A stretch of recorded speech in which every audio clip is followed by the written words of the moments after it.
네, 지금 뭐 부정선거 논란이 많은데 이게 논란거리가 되는지 안 되는지 한번 자세히 살펴보도록 하겠습니다. 선거 시스템이라고 하면 우리 공직선거 시스템은 이 네 가지 조건을 만족해야지 이제 무결성을 보장할 수 있다고들 얘기를 합니다. 다들 알고 계시죠? 1인 1표, 비밀 투표, 또 투명한 집계, 그다음에 결과 검증 가능. 이걸 만족하면 됩니다. 당연히 다 상식이죠. 그런데 그거를 달성하기 위해서는 일단 모두가 투표에 참여하는 모든 사람들, 투표자, 그다음에 관리자, 모두가 이해관계자들이 모두 투표 절차를, 투개표 절차를 모두 확인을 해야지 이게 보장이 되는 것이겠죠. 그렇게 진행돼야 당연한 겁니다. 다 상식적으로 그렇게 믿고 있죠. 그런데 우리나라 선거 시스템 현주소를 한번 살펴보겠습니다. 자유민주주의 국가니까 국민의 주권을 지키기 위해서는 선거가 필수고요. 그렇기 때문에 우리나라는 중앙선거관리위원회라는 위원회가 정부 기구가 있어서 잘 관리하리라고 모든 국민이 믿고 있습니다. 그런데 지난 6.3 대선 결과를 살펴보면 조금 이상합니다. 이 그래프를 보시면 왼쪽이 사전투표고요. 중간에 있는 게 당일투표예요. 그런데 사전투표에서는 이재명 후보가 60만 표는 앞서 있고요. 당일투표에서는 반대로 김문수 후보가 290만 표를 앞섭니다. 그래서 결국 합하니까 이재명 후보가 당선이 됐죠. 근데 이게 좀 이상하잖아요. 상식적이진 않습니다. 왜냐하면 이 통계적으로 봐서 사전투표를 하나, 당일투표를 하나, 뭐 득표율이 비슷해야 되는 게 맞는 거 아니에요? 그렇죠? 그래서 상식 밖이에요. 그래서 이게 뭔가 이상하니까 한번 파헤쳐 봤습니다.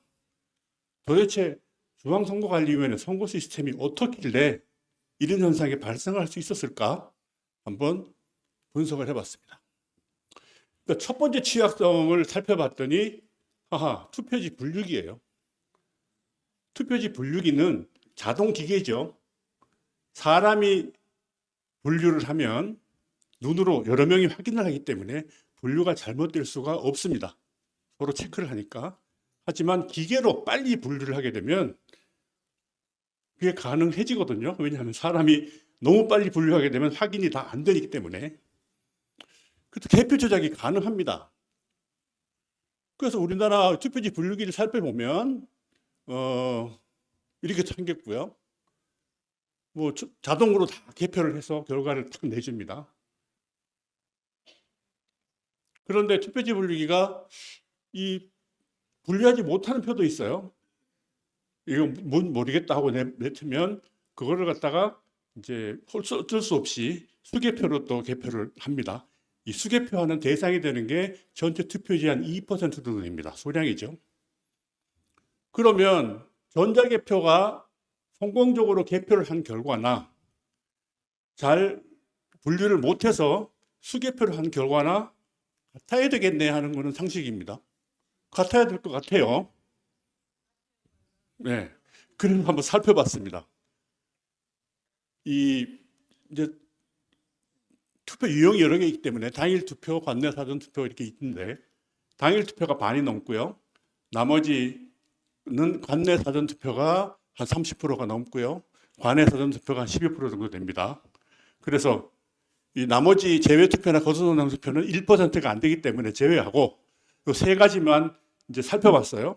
전자 개표기가 개표한 결과와 수개표한 결과가 비슷할까? 한번 살펴봤습니다. 복잡하죠? 그것도 복잡합니다. 근데 가만히 살펴보면 이 지역구별로 다, 선거구별로 다 따져본 거예요. 이 진한 파란색은 이재명 후보고요. 붉은색은 김문수 후보고요. 노란색은 이준석 후보입니다. 짙은 색은 전자개표 결과고요. 옅은 색은 수개표 결과입니다. 이재명 후보를 가만히 살펴보면 수개표 결과보다 전자개표 결과가 다 위에 있죠. 모조리 다 그렇습니다. 전국이 다 그래요. 좀 전에는 관내였고요. 당일이었고요. 관내, 관외 다 똑같은 현상이 일어납니다. 이상하잖아요? 그래서 또 자세히 또 살펴봤습니다. 요거는 또 그래서 전자개표 수기표라고 수기표 투표를 빼봤습니다. 뺐더니 이재명 후보는 다 플러스고요. 그 말은 전자개표 득표율이 무던히 다 높습니다. 100%. 그 다음에 김문수 후보는 수개표 득표율이 100%다 높아요. 정말 이상하잖아요. 야, 그래서 이거는 조작이 있었네. 전자개표기로 조작이 가능하다는 것은 원칙적으로 가능한데 소프트웨어를 조작하면 되니까요. 그런데 정말 이런 현상을 봤더니 조작 정말 한 거 맞나? 라는 생각이 드는 거예요. 그래서 생각을 해봤습니다. 또 여러분들하고 같이 분석을 하시는 분들하고 논의를 했어요. 이거 계산 한번 해보자 그럼. 조작 규모가 얼마나 되는지 이 차이만큼 따져보면 되거든요. 계산을 해봤더니 당일 투표는 한 120만 표 정도 김문수 후보 표가 다른 후보에게 넘어갔고 관내사전 투표에서는 75만 표, 관내사전 투표에서는 66만 3천 표가 넘어간 거예요. 빈도수로 따지면 당일 투표에서는 9표, 김문수 후보 9표에 한 장씩 다른 후보에게 넘어갔다. 관내는 좀 높죠? 5표. 이거 엄청난 규모라고요? 이거 조작이 맞나? 맞네. 라고 이 숫자만 봐가지고는 어림짐작할 수 있겠죠? 그렇게 생각했어요. 그런데 이걸 아시는 분들이 어떻게 하겠어요? 개표장에 가서 감시를 해야죠. 이 정도 빈도수로 개표 조작기가 조작을 하면 어떤 현상이 발생할까요? 보이겠죠? 개표장에 수많은 사람들이 보고 있는데 개표 조작기가 이렇게 뭐 관내사전 같은 경우에 5장에 한 장씩 분리를 조작한다면 바로 들킬 거라고요. 그렇죠? 그래서 하시는 분들이 열심히 가서 관찰을 했습니다. 근데 하시는 분마다 내가 아무리 살펴봐도 개표 조작 없는데? 라고 하시는 거예요. 이 데이터를 갖다가 분석 결과를 그분들하고 같이 앉아서 보여드리면서 이거 아무리 봐도 이상한데요. 이래도 없어요? 그랬더니 나도 아무리 개표장에 가서 찾아봐도 없다는 거예요. 개표 조작이 없어요. 뭘 발견했어요? 라고 얘기하는 거예요. 그래서 결국은 누구 말을 믿어야 될까요? 현장에서 본 사람 말을 믿어야죠. 개표 조작은 최소한 지난 대선에는 없었다라고 결론 내릴 수밖에 없습니다. 그럼 왜 이런 현상이 발생했을까? 해보면 이게 그럴 수가 있다라는 이제 고민 끝에 그럴 수가 있겠다라는 생각을 하게 되었습니다. 그러니까 예를 들면 투표지 분류기가 이재명 후보 표는 좀 너그럽게 인식을 하고 다 통과시켜주고 김문수 후보 표는 좀 더 까다롭게 인식을 하면 아무래도 2% 남짓하는 투개표 대상 표로 분류를 못해서 내뱉는 표가 김문수 표가 좀 많아질 수가 있습니다. 오늘 아침에 전철 타고 오면서 가만 생각해 봤더니 또 아이디어가 떠오른 게 메뉴에 있는 표하고 가운데 끼어 있는 사람을 인식할 때 메뉴에 있는 표는 위에 아무것도 없기 때문에 인식하기가 좀 편하지 않을까? 가운데 끼어 있으면 아래 위를 다 봐야 되기 때문에 조금 더 까다로워야 될 것 같아요. 그렇죠? 그러다 보니 재개표, 검표 대상으로, 수개표 대상으로 투표지 분류기가 분류하지 못하고 내뱉는 게 김문수 표가 더 많을 수도 있겠구나 라는 생각도 든 겁니다. 들 수 있더라고요. 그래서 결론은 이거 개표 조작은 현장에서 사람들이 아무리 찾아봐도 없으니까 개표 조작이 가능하긴 하지만 없으니까 개표 조작은 지난 대선에는 최소한 없었네. 근데 그전에는 모르겠어요, 사실. 왜냐하면 그전에는 감시가 약했거든요. 지난 대선은 엄청나게 감시를 했습니다. 그러니까 못하죠. 그래서 개표 조작은 지난 대선에는 없었다라고 결론을 내릴 수밖에 없었습니다.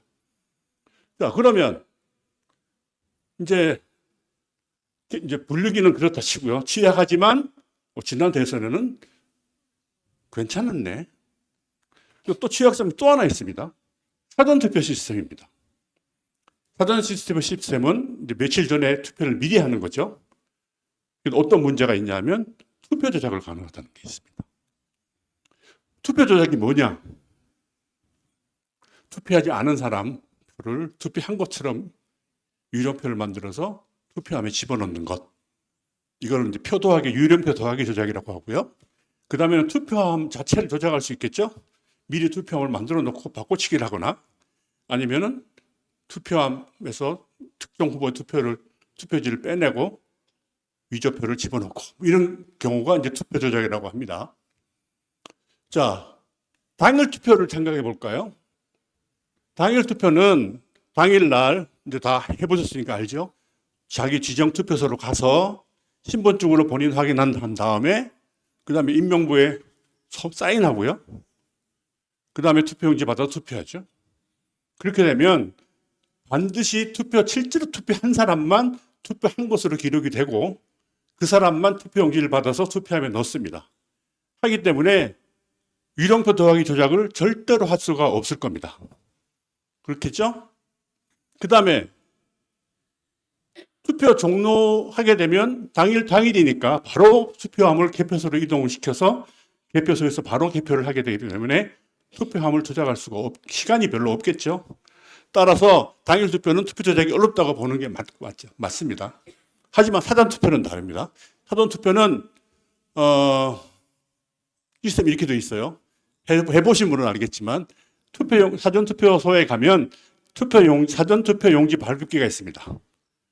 그런데 발급기는 현장에서 발급하는 게 아니고 선거관리위원회 중앙 서버에 전체 사전투표 관리 시스템이 있어요. 그래서 전국에 있는 사전투표소하고 다 연결이 되어 있습니다. 그래서 사전투표에 가서 자기 본인 확인을 하면 센터에서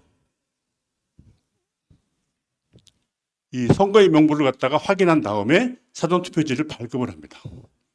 그런데 문제는 뭐냐면 사전투표소 현장에 내가 사전투표하러 가서 내가 투표를 했노라 하고 기록이 남질 않습니다. 당일 투표하고 다르죠? 당일 투표는 가서 확인하고 자기 선거의 명부에다 사인을 하고 그리고 투표를 하죠? 사전투표는 그런 명부가 없기 때문에 그냥 투표용지 확인하고 투표용지 받아서 투표하고 끝입니다. 그러니까 누가 투표를 했는지 내가 투표한 기록이 투표소에서는 안 남아있는 거예요. 중앙에만 있습니다. 그럼 무슨 문제가 가능할까요? 센터에서 투표하는 사람 골라다가 투표한 걸로 조작이 가능하다는 거죠. 그렇죠? 그래서 사전투표는 조작이 가능하다. 또 그다음에 사전투표는 시간이 있죠. 며칠간의 시간이 있습니다. 그러면 투표함을 보관해야 되는데 보관하는 동안 무슨 일이 벌어질지 아무도 모릅니다. 예, 그래서 투표 조작은 일단 가능하다. 시스템 자체로 조작을 하려면 할 수 있다라는 문제가 있는 거예요. 그래서 아까 봤듯이 이상한 결과가 나왔으니 이거 도대체 아까는 개표 조작은 아닌 것 같으니까 투표 조작일 수밖에 없겠네. 그럼 파악해 봐야 되겠죠. 그래서 계산을 할 수 있습니다. 아까 조작 방법이 두 개라고 했습니다. 또 어떻게 조작인지는 사실 몰라요. 유령표를 집어넣은 조작을 했는지 아니면 투표함 바꿔치기 조작을 했는지는 우리가 보지 않았으니 모르니 그냥 하나씩 가정을 하고 한번 계산을 해봤습니다. 유령표 더하기 조작을 했다고 가정한 경우에 당일 투표하고 사전 투표와 득표율이 똑같다고 가정을 하면 더하기 조작으로 이재명 후보 같은 경우에는 유령표가 690만 표, 그다음 이준석 후보 같은 경우에는 유령표가 76만 표가 더해진 거로 나타나고요. 그러면 총 유령표가 780만 표가 되죠? 네. 아이고. 만약에 표 바꾸기 조작을 했다고 하면 거의 김문수 후보는 410만 표 정도가 감소가 되고 나머지 두 후보는 증가가 됩니다.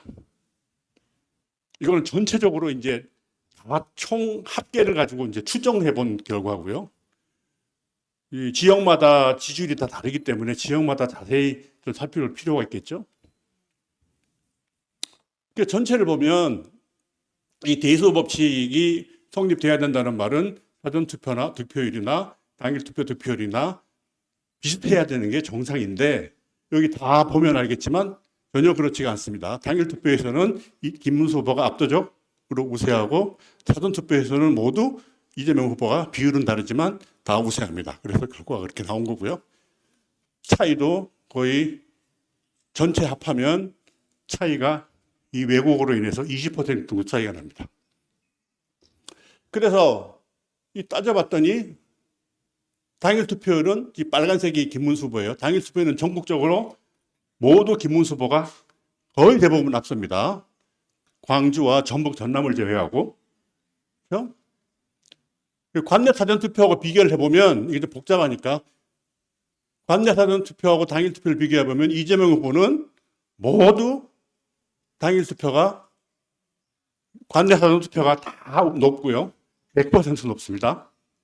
많이 높죠, 그것도. 김문수 후보는 당일 투표가 다 높습니다. 많이. 이준석 후보는 비슷하고요. 관내 사전투표도 마찬가지 현상이 나옵니다. 다 높고요. 이재명 후보는 관내 사전투표도 모두 다 높고요.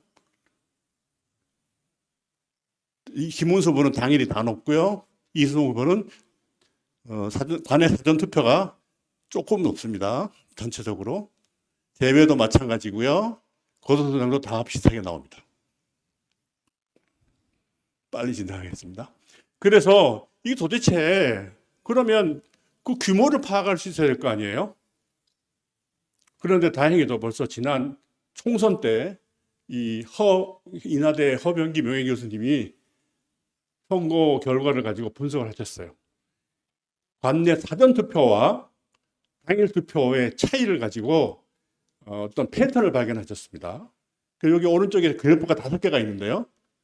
이제 기울기가 1을 중심으로 해서 기울기가 이 당일 투표하고 사전 투표를 비교를 했을 때 기울기가 1보다 낮게 나오면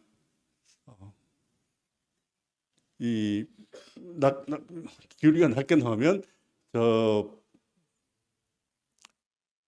더하기 조작이고 높게 나오면 표 버리기 조작이고 평행으로 이렇게 나오는 경우에는 이건 표 바꾸기 조작이다라는 패턴을 발견하셨어요. 정보 자료를 가지고. 그래서 이 패턴을 가지고 있으면 조작 규모를 갖다 계산할 수 있습니다. 이게 이제 이번 대선에서 지난 대선에서 서울시의 25개 선거구에 대해서 해봤는데요. 여기서 똑같이 마찬가지로 나오죠. 기울기 1에서 밑으로 내려와 있는 건 다 김문수 후보입니다. 그 말은 당일 투표율이 다 높다는 거고요. 위에 올라가 있는 이재명 후보는 사전 투표율이 다 많이 높다는 얘기입니다. 엄청나게 차이가 많이 나죠. 그래서 이거를 지금 허병기 교수님과 제가 같이 연합을 해서 이 전산화를 하고 있습니다. 그래서 이 허병기 교수님의 이 방법을 이용해서 지난 대선에 각 지역구별로 조작 규모가 얼마나 되는지 지금 계산하고 있습니다. 그래서 이런 이제 취약점이 있는데 그럼 취약점을 어떻게 극복할까를 생각할 필요가 있겠죠. 지금 우리나라 선거 시스템이 뭐가 문제인가? 상식적으로는 다 정상이에요. 하지만 문제는 일단은 사전투표죠. 사전투표는 사전투표지 발급기가 원격으로 발급하고 현장에는 투표자의 기록을 남기지 않는다라는 문제 때문에 원칙적으로 0인 1표 또는 1인 다표가 가능하다는 얘기죠. 그 다음에 집계가 또 투명하지 않아요. 왜? 투표지 분류기가 조작이 가능하니까 수개표를 해야 되는데 그런 문제가 있죠. 그래서 그 다음에 또 사전투표 때문에 투표함 보관소에 오래 남아 있으니까 그 사이에 투표함 변조도 불가능하지 않습니다. 또 그런 다양한 문제가 있습니다. 게다가 또 문제는 뭐냐 하면 투표는 결과 검증을 할 수 있어야 됩니다. 그런데 결과 검증 신청이 기각이 되죠. 검증해달라고 그래도 법정에서 검증을 안 해줍니다. 더 큰 문제죠. 그 시간이 다 돼가기 때문에 마무리를 해야 되는데 한 2, 3분만 더 주시면 마무리하겠습니다.